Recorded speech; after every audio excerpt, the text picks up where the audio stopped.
Oke, bismillahirrahmanirrahim. Assalamualaikum warahmatullahi wabarakatuh.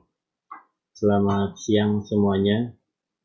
Pada hari ini kita akan memulai kembali perkuliahan untuk data mining. Pada pertemuan kelima ini kita akan membahas tentang similaritas, jarak, dan klasifikasi. Kalau sebelumnya kita sudah membahas tentang di pertemuan 4 klasifikasi data.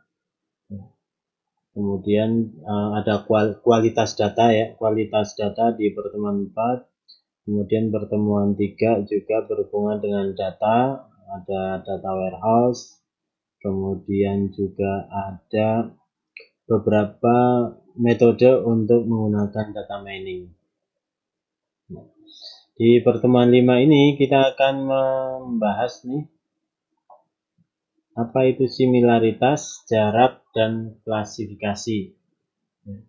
Jadi di dalam data mining ketika kita akan menggunakan sebuah data, kita harus tahu terlebih dahulu similaritasnya sejauh mana. Kita bahas dulu satu-satu. Apa itu similaritas? Sebentar. Ya. Jadi similaritas atau similarity dan jarak. Similaritas itu adalah kemiripan. Jadi sebuah data itu nantinya akan memiliki sebuah kemiripan. Bagaimana dia terjadi kemiripan dengan data-data yang lain. Jadi similaritas atau kemiripan antara dua objek merupakan ukuran numerik dari seberapa mirip dua objek tadi. Oke, kita lanjut ya. Jadi similaritas dan jarak ya. Similaritas itu kemiripan antara dua objek yang merupakan ukuran numerik dari sebuah mirip dua buah objek.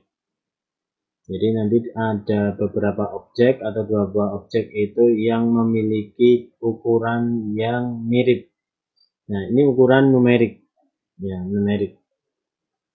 Kemudian similaritas mempunyai nilai yang lebih tinggi jika objek-objek tersebut sama. Nah, range dari similaritas adalah 0, 1. Ya. Ini range-nya. Kemudian ada desimilaritas atau ketidakmiripan. Jadi kebalikan dari similaritas. Kalau similaritas itu mirip, kalau desimilaritas itu tidak mirip. Apa itu desimilaritas? Yaitu antara dua objek yang merupakan ukuran numerik dari seberapa berbeda dua buah objek. Jadi dua buah objek itu ada ketidakmiripan. Desimilaritas itu bernilai lebih rendah jika objek-objeknya tadi mirip. Minimum desimilaritas adalah 0 dan batas atasnya bervariasi. Nah, di desimilaritas itu sering juga disebut dengan distance atau jarak. Jadi kalau ada desimilaritas atau ketidakmiripan itu disebut dengan distance atau jarak. Kedekatan atau proximity mengacu kepada suatu similaritas atau desimilaritas. Jadi similaritas dan jarak sendiri itu harus diperhatikan. Jadi kalau similaritas ini kemiripan dengan range 0,1, kalau desimilaritas ya, itu ketidakmiripan. antar dua objek. Nilai minimumnya adalah 0, batas atasnya bervariasi. Ya, kemudian desimilaritas itu juga disebut dengan distance atau jarak. Ya.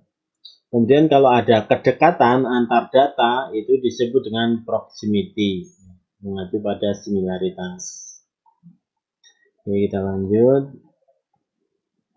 Nah, similaritas dan jarak ini ada beberapa pengukuran kedekatan ya dari satu atribut sederhana yang berbeda yang dibedakan berdasarkan tipe dari atribut. Jadi nanti untuk mengukur sebuah similaritas atau kedekatan itu diukur berdasarkan atribut yang dimiliki oleh data. Atribut-atribut dari data tersebut.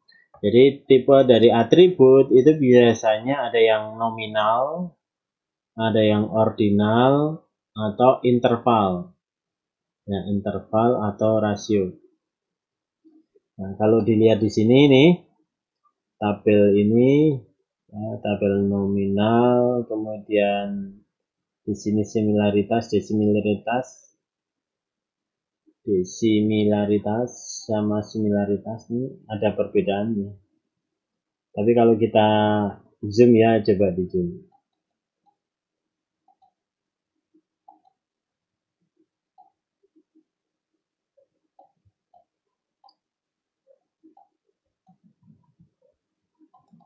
Oke, jadi di sini isinya adalah sama. Ini tipe atributnya, nominal, ordinal, interval atau rasio, ya, sama ini ya. Kemudian di sini kolomnya adalah desimilaritas dan similaritas. Kalau kita geser ke kanan, sama similaritas. Di sini kolom similaritas besar, isinya tipe atribut, desimilaritas sama similaritas. Oke, kita bahas satu kolom aja di sini yang lebih jelas. Jadi untuk tipe atribut nominal, ya,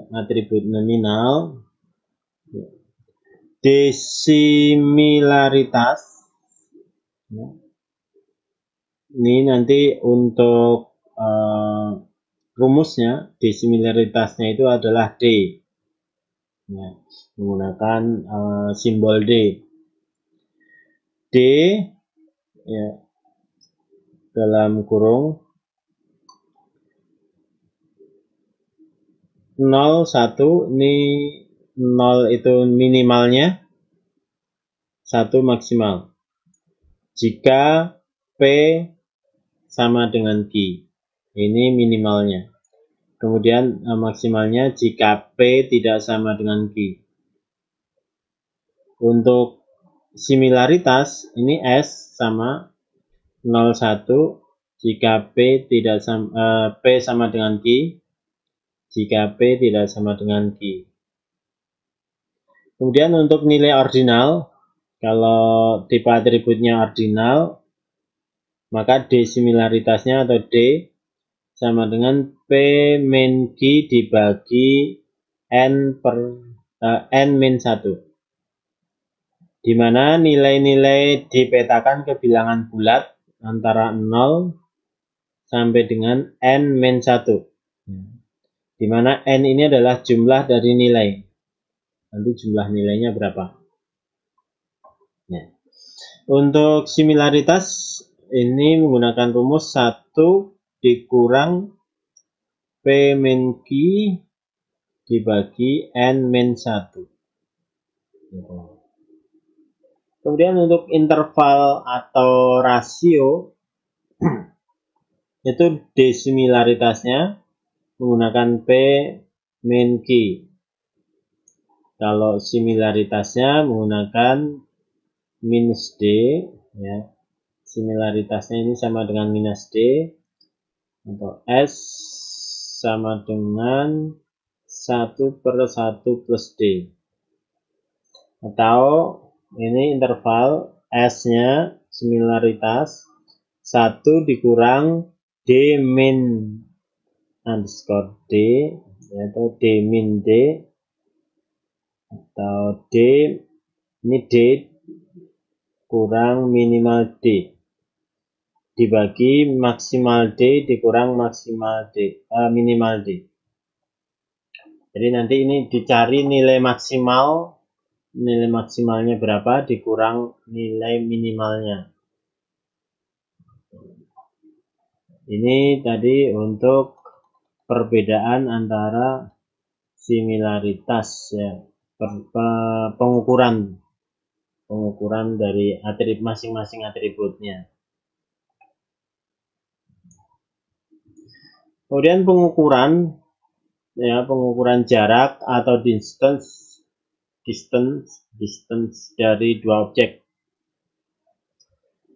Jadi untuk mengukur jarak atau distance ya, ini jika D, ini D similaritas ya, P, G adalah jarak D similarity antara titik-titik objek P dan Q ya, maka nilai pengukuran D similaritas atau jarak distance mempunyai sifat.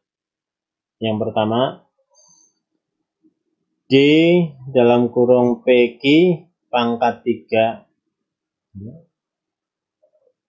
kali 0 ya, untuk semua P dan Q, dan D dalam kurung P dan Q sama dengan 0 hanya jika P dan Q adalah positif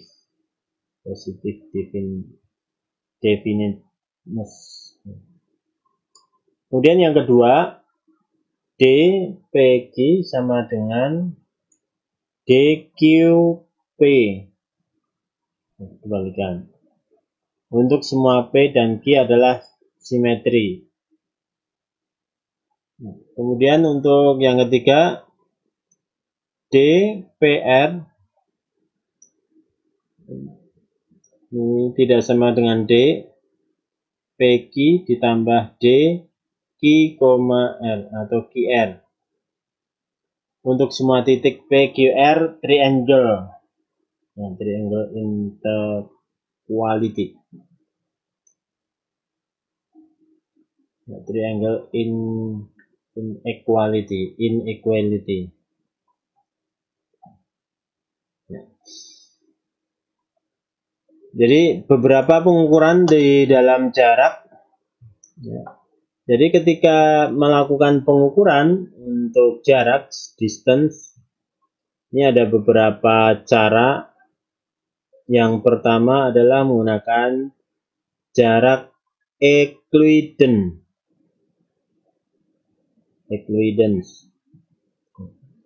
Rumusnya ya, rumusnya adalah menggunakan distance akar dari summary N K sama dengan 1 PK kurang QK pangkat 2, di mana N adalah jumlah dimensi dari atribut dan PK dan QK adalah atribut komponen ke K atau objek data dari P dan Q. Jika skala nilai dari objek-objek yang diukur berbeda, maka diperlukan standarisasi. Jadi kalau misalnya nanti di sini ketika dilakukan pengukuran berbeda, ada ukuran-ukuran yang berbeda, maka harus standarisasi dulu. Kemudian pengukuran distance yang kedua menggunakan metode Minkowski distance. Minkowski. Ini merupakan generalisasi dari Euclidean. Jadi generalisasi dari yang pertama tadi dan dinyatakan dengan persamaan di bawah nih.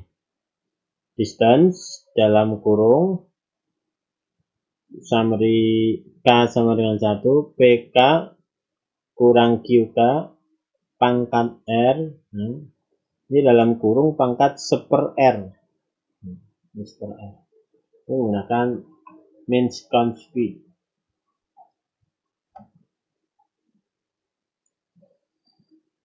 Kemudian yang ketiga juga menggunakan Mahalanobis distance. Menggunakan metode Mahalanobis. Nah, untuk Mahalanobis ini rumusnya menggunakan Mahalanobis PQ sama dengan P dikurang Q kali jumlah pangkat minus 1 P min Q L pangkat R ya. Di mana S atau similaritas merupakan matriks covariance atau covariant matrix. Covariant matrix. Jadi covariant matrix dari inputan X. Rumusnya adalah sum JK sama dengan 1/n-1 N I sama dengan 1 XIJ kurang XJ XIK dikurang SK ya, gitu. Ini untuk pengukuran. Jadi pengukuran dari pada distance itu ada 3 metode yang harus diperhatikan. Ada 3 metode ini. Yang pertama metode Euclidean, kemudian Minkowski dan Mahalanobis.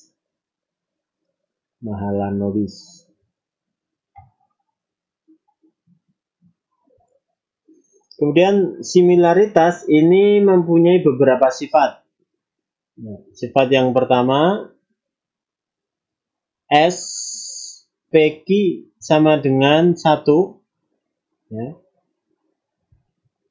Or maximum similarity only if P sama dengan Q.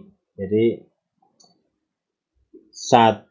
S ya, SPQ sama dengan 1 atau maksimum similarity hanya jika P sama dengan Q. Ini sifat yang pertama. Kemudian sifat yang kedua adalah SPQ sama dengan QP untuk semua P sama dengan 1. Ya, untuk semua P sama dengan 1. Simetri di mana SPQ merupakan similarity atau similaritas antara titik-titik objek. Titik-titik objek P dan Q.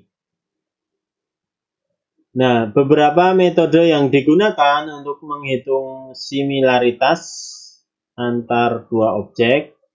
Ini ada beberapa metode. Metode untuk menghitung similaritas juga. Yang pertama menggunakan simple matching. Kalau ini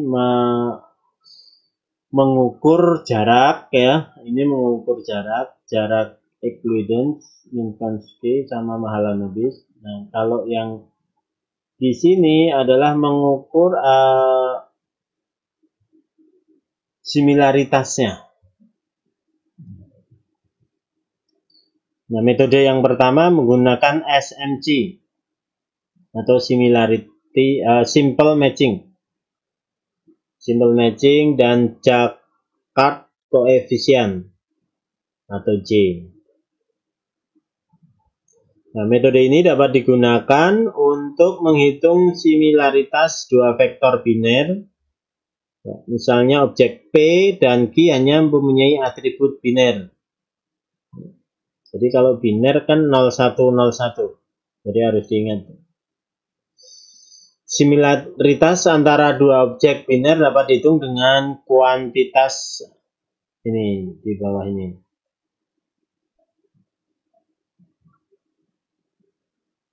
Ya, similaritas atau simple matching SMC, ya, SMC, simple matching, dan Jakat koefisien.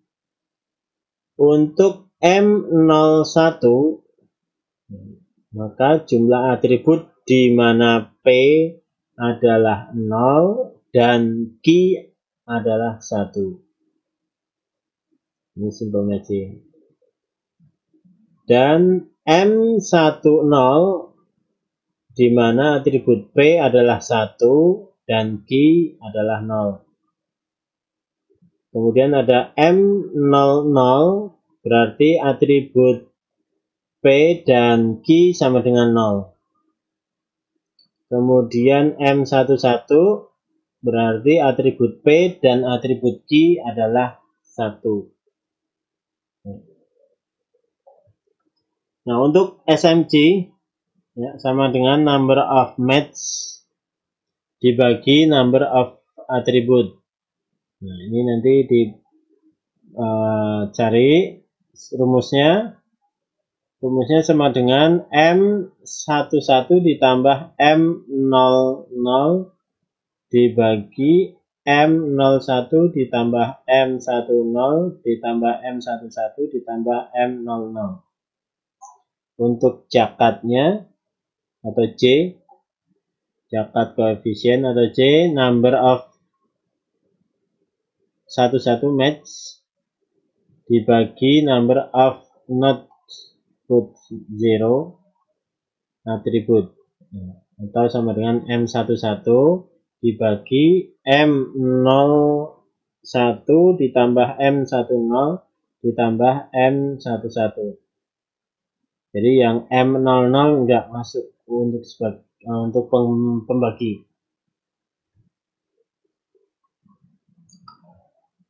Nah, ini contohnya untuk simple matching dan jakat koefisien. Nah, contoh hitung similaritas dari dua vektor, ya, dua vektor berikut menggunakan simple matching jakat atau SMC dan J. Untuk nilai P-nya 1 0 0 0 0 0 0 0 sampai sini.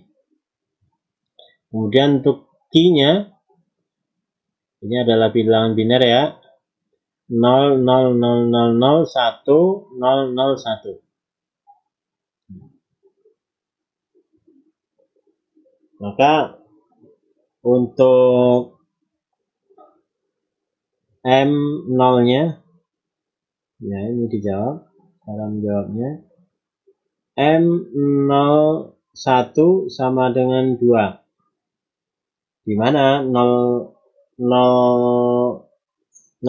kok 2? Dilihat di sini. P-nya 0, yang 0 dan Q-nya 1. Ada di sini 0 1 1 0 1 1. Jadi 1 2, ada 2. Kemudian untuk M10 P-nya 1, Q-nya 0, ini ada 1 sama dengan 1 ya. Kemudian untuk M00 ada 7. Nih kita hitung 1 2 3 4 5 6 7 ya. Kemudian M11 nggak ada ya, P1 Q1 nggak ada, makanya M11 sama dengan 0. Dari hasil perhitungan ini dimasukkan ke dalam SMC.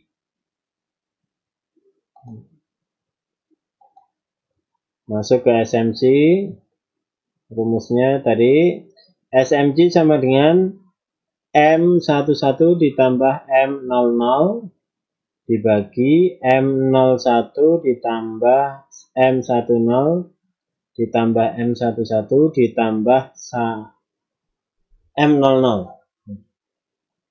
Maka sama dengan M11 0 ditambah M00 7 dibagi M102 ditambah M111 ditambah M1 10 ini 1 M110 kemudian M007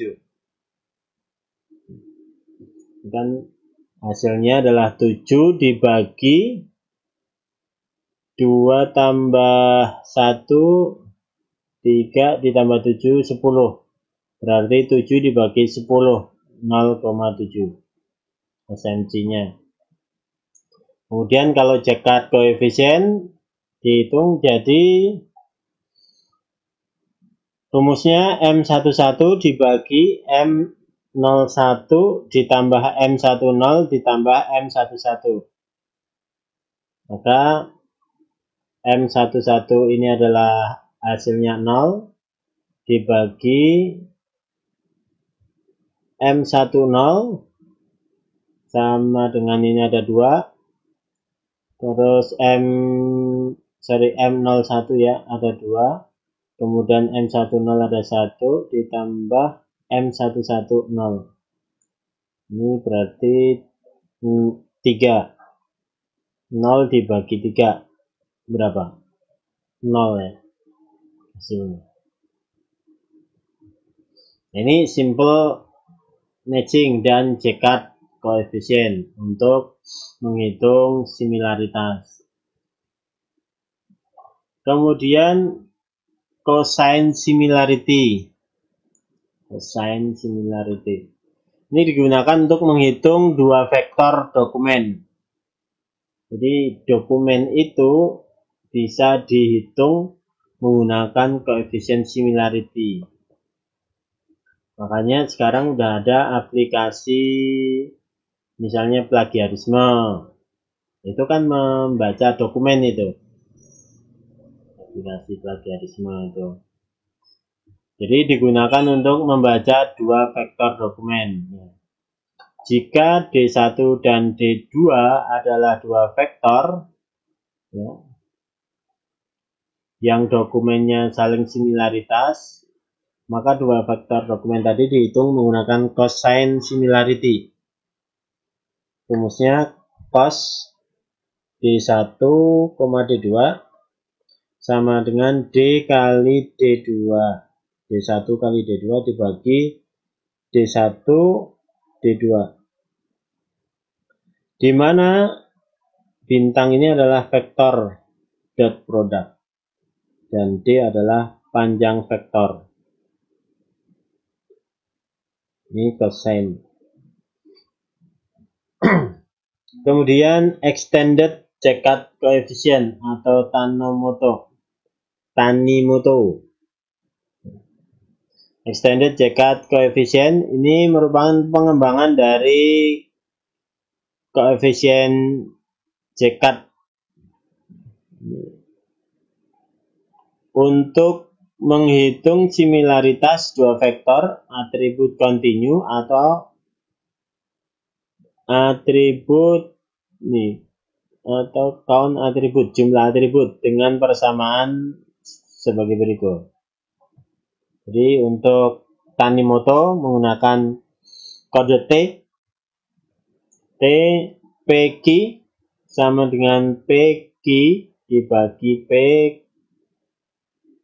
pangkat 2 ditambah Q kuadrat atau pangkat 2 dikurang P kali Q.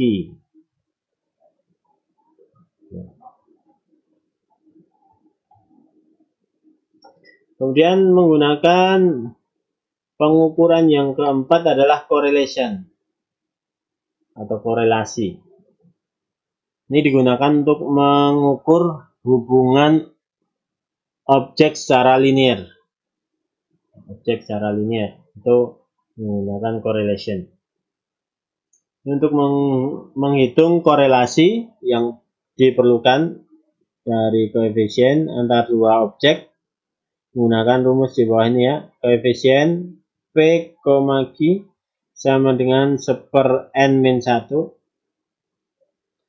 K-1 PK dikurang P aksen kali QK dikurang Q aksen, di mana P dan Q aksen adalah means. Jadi ini P dan Q ini aksen, ini adalah min. Min itu rata-rata. Means dari masing-masing objek. Jika alpha P adalah standard deviation atau standar deviasi dari vektor P dan alpha Q, maka standar deviasi dari vektor Q, maka persamaan korelasinya ini. Korelasi atau kol PQ sama dengan koefisien PQ dibagi alpha P kali alpha Q.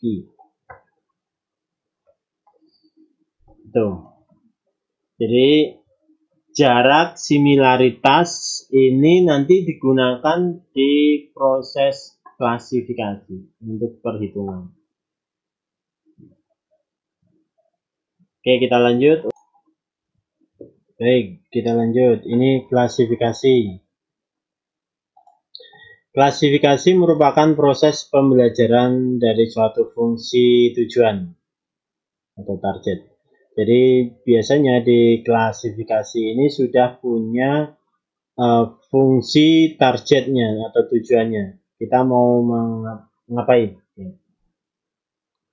Yang memetakan tiap himpunan atribut X ke satu dari label kelas Y yang didefinisikan sebelumnya. Fungsi target itu disebut juga dengan model klasifikasi. Jadi fungsi dari target itu biasa disebut dengan model klasifikasi.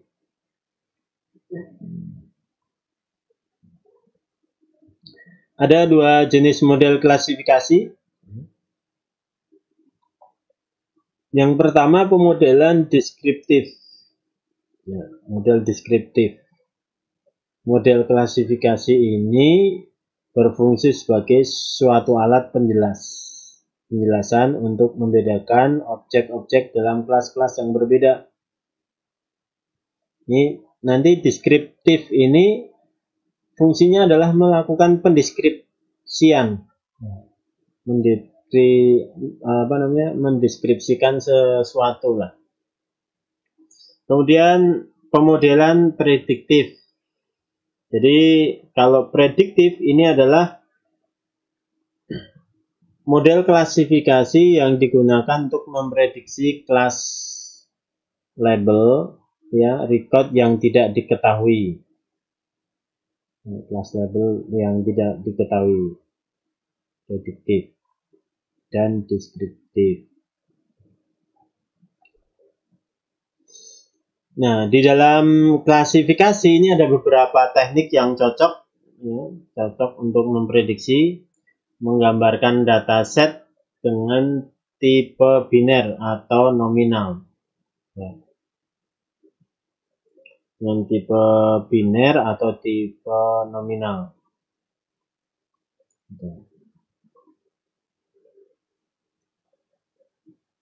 Teknik yang kurang efektif digunakan di dalam klasifikasi adalah data ordinal.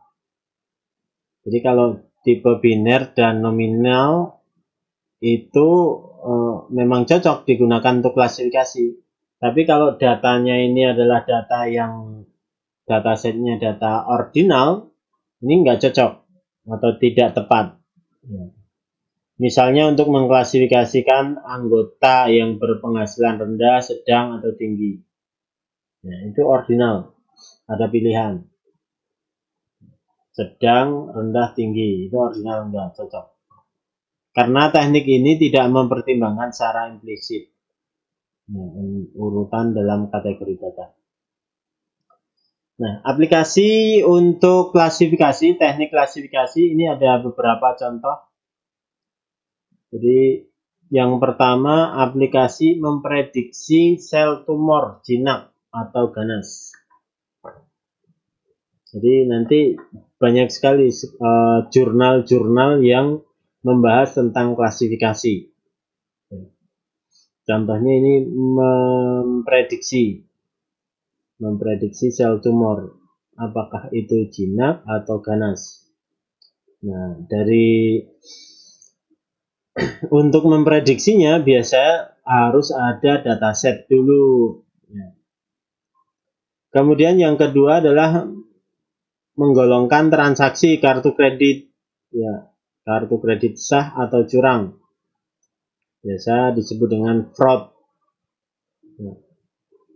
Kemudian yang ketiga, mengkategorikan isi berita, apakah itu finance, weather, entertain, atau sport. Jadi mengkategorikan sebuah berita ke dalam targetnya, sesuai targetnya, apakah itu dia di keuangan, apakah di entertain, apakah di olahraga, atau perkiraan cuaca.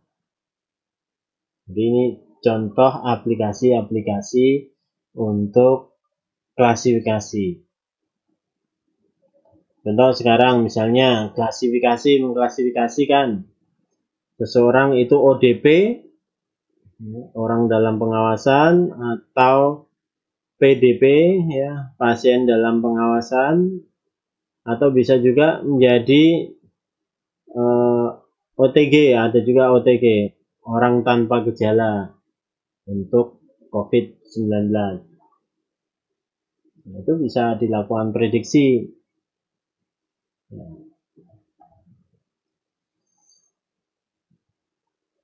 Nah, ini model klasifikasi. Untuk model klasifikasi bisa dilihat di sini bagannya. Jadi model klasifikasi ini akan membaca data set sebagai training set, itu sebagai induction. Kemudian algoritma learning atau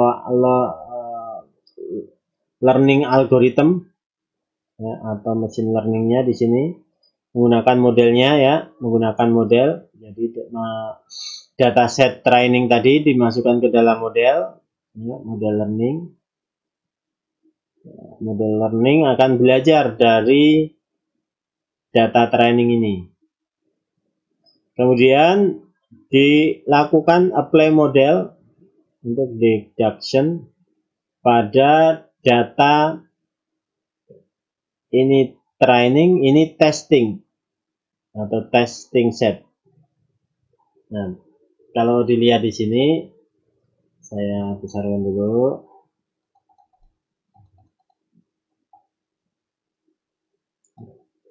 Di sini ada kelas atribut, ID, atributnya yes, atribut 2 large, atribut 3 125.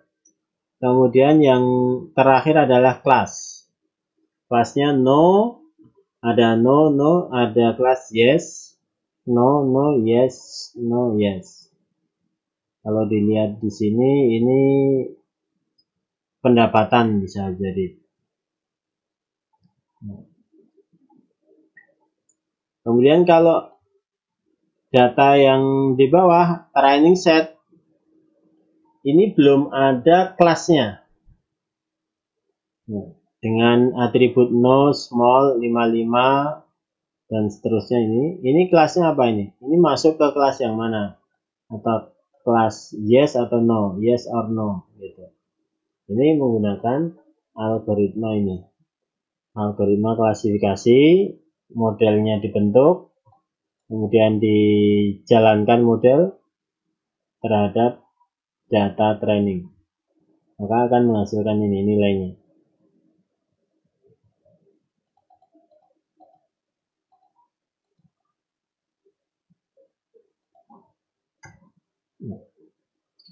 Jadi proses untuk membentuk model klasifikasi dengan satu algoritma pembelajaran atau training berdasarkan himpunan data pembelajaran. Ini training set disebut dengan proses induction. Ini proses induction. Sedangkan proses penerapan model untuk memprediksi kelas label ya, pada himpunan data itu disebut dengan test set atau data pengujian, disebut dengan proses deduction. Nah, di dalam klasifikasi ini untuk mengevaluasi performance dari sebuah model yang dibangun perlu dilakukan pengukuran performance ya, pengukuran performance yaitu pengukuran akurasi dan tingkat kesalahan atau error rate. Jadi ketika menjalankan sebuah model ini apakah menghasilkan benar salah, yes no, itu dihitung performance-nya. Berapa akurasi tepatnya, berapa errornya. Nah, untuk akurasi menggunakan rumus ini ya.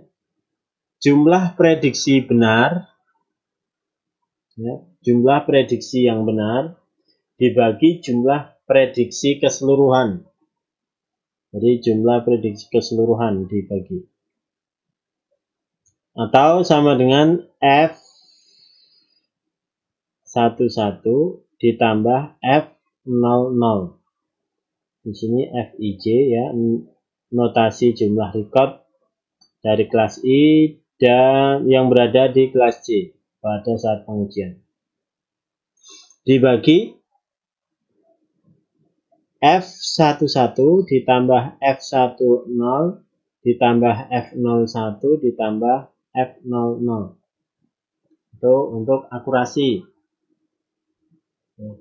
Jadi diprediksi dulu jumlah prediksi yang benar berapa ya, totalnya dari prediksi yang benar dibagi jumlah data keseluruhan. Kemudian untuk error rate itu menggunakan rumus jumlah prediksi yang salah dibagi jumlah prediksi keseluruhan. Jadi kebalikan dari akurasi ya. Ini 01 ditambah 10. Ini yang salah ya, jumlah prediksi salah dibagi jumlah keseluruhan. Itu untuk klasifikasi. Selanjutnya ada pohon keputusan atau decision tree. Nah, decision tree ini masuk ke model klasifikasi. Ya, model klasifikasi juga. Salah satu teknik klasifikasi adalah menggunakan decision tree. Decision tree atau pohon. Pohon dari tree ini adalah struktur data yang terdiri dari simpul atau node dan rusuk atau edge. Simpul pada sebuah pohon dibedakan menjadi 3. Ya, simpul akar atau root, kemudian simpul percabangan atau internal, itu bisa disebut branch atau internal node, dan simpul daun atau leaf. Nah, pohon keputusan ini adalah representasi sederhana dari teknik klasifikasi untuk sejumlah kelas berhingga.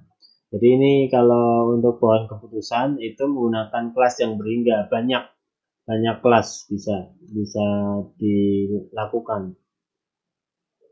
Nah, di mana simpul internal maupun simpul akar ditandai dengan nama atribut. Rusuk-rusuknya diberi label dari nilai-nilai atribut yang mungkin dan daunnya ditandai dengan kelas-kelas yang berbeda. Kita lihat contohnya di sini untuk decision tree.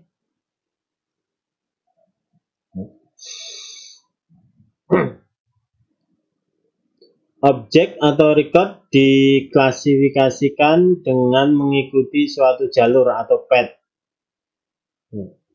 yang dimulai dari simpul akar atau root sesuai dengan nilai atribut dalam record. Ini kita lihat di sini. Ini ada rootnya, body temperatur atau temperatur dari tubuh. Ini sebagai root node. Kemudian internal node-nya ini adalah give birth. Internal node. Kemudian untuk ini leaf-nya atau daun non-mammal. Kemudian kalau give birth ini akan terbentuk menjadi dua, ya. Jadi body temperature warm sama cold. Kemudian ini internal node-nya give birth, ada dua, mammal non-mammal. Nah ini adalah leaf node. Kalau ini internal node, kalau ini root node.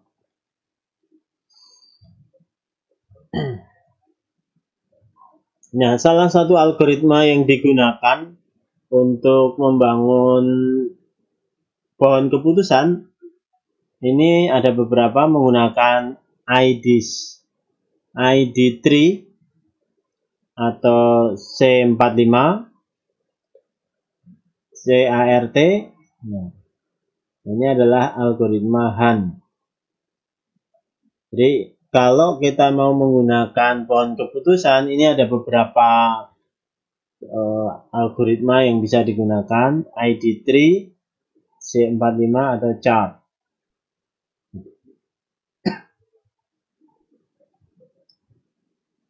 Nah,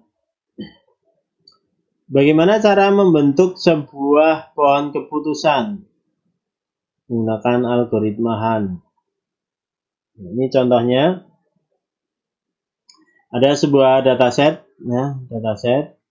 Atribut yang pertama ID, atribut kedua pembayaran, atribut ketiga status, atribut ketiga pendapatan, dan keempatnya adalah kelas.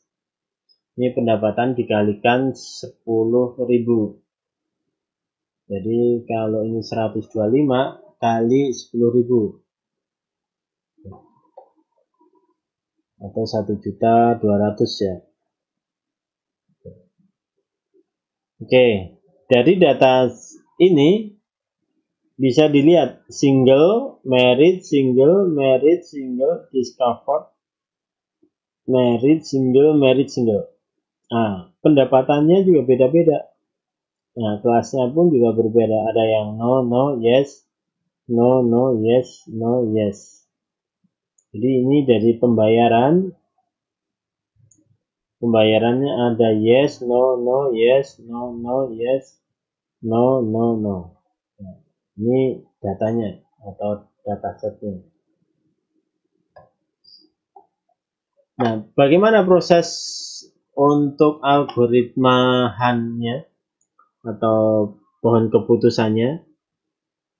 Proses yang pertama itu adalah menggunakan, ya, membuat simpul awal. Mula-mula dibuat simpul awal. Nah, dari DT beranggotan seluruh record data training. Jadi seluruh record DT. Seluruh record DT ini adalah 1 sampai 10. Yang ini 1 sampai 10. ID recordnya. Yang dikategorikan ke dalam dua kelas, yes dan no. Kelas Y, yes, no.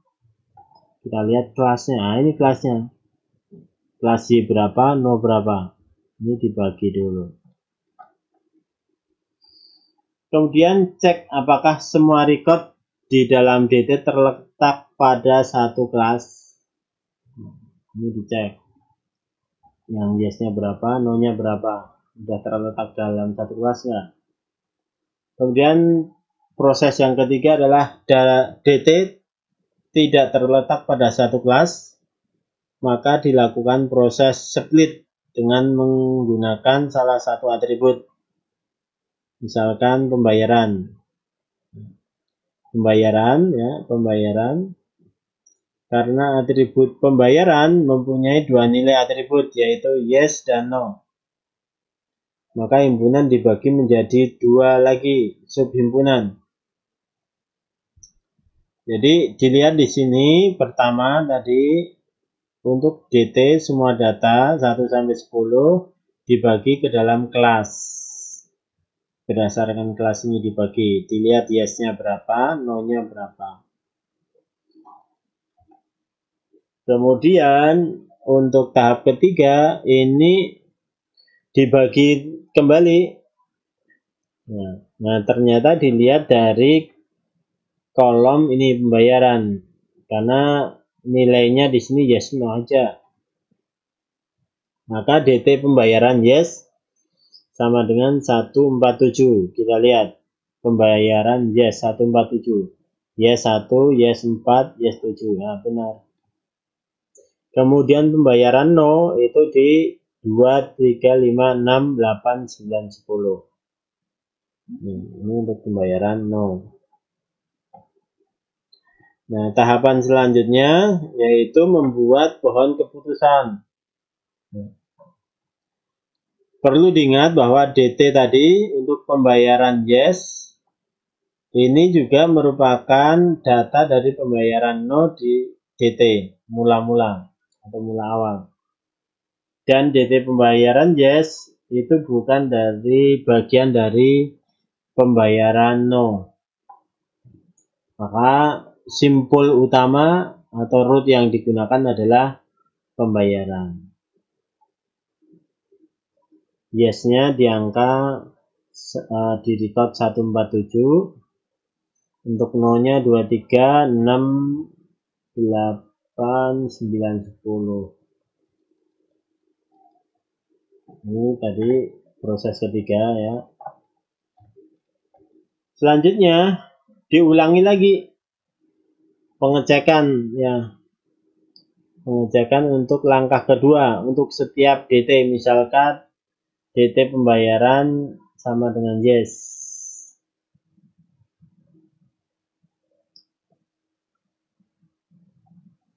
Nah, kemudian proses yang kelima, karena DT terletak pada kelas yang sama, yaitu no, maka simpul dari T, di mana DT berada menjadi simpul daun dengan label no.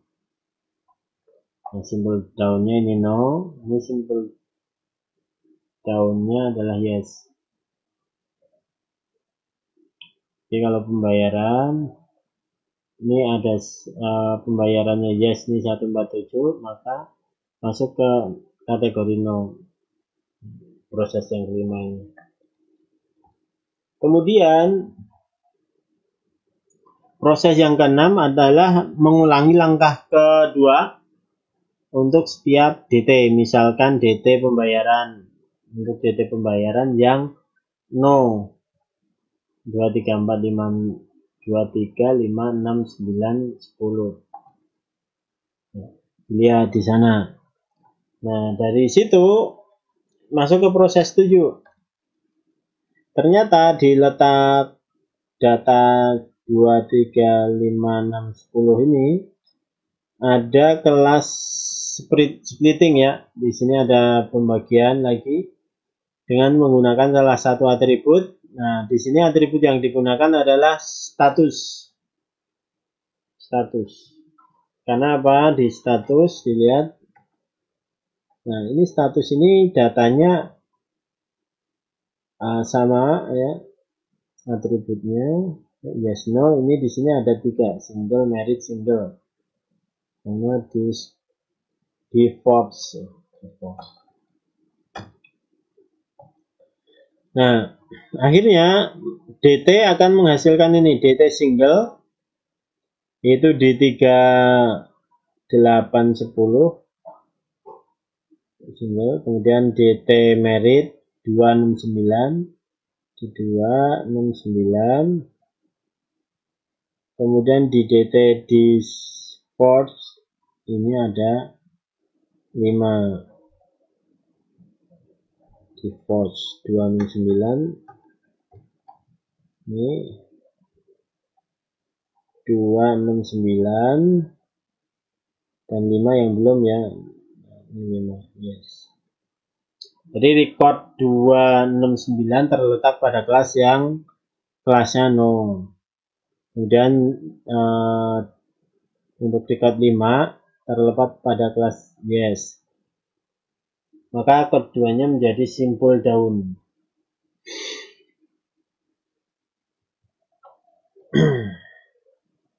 Ini no yes. Nah, kemudian di sini masih ada datanya 3, 8, 10.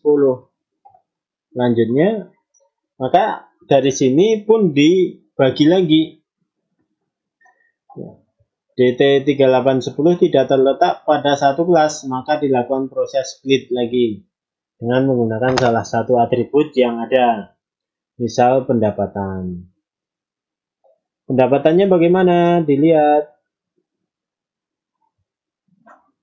Nah, pendapatan dibagi menjadi 2 kategori. Lebih dari 80 atau kurang dari sama dengan 80. Nah, akhirnya akan menghasilkan yes or no. Yang kurang dari sama dengan 80 ada 3. Lebih dari 80 itu ada 3 dan 10.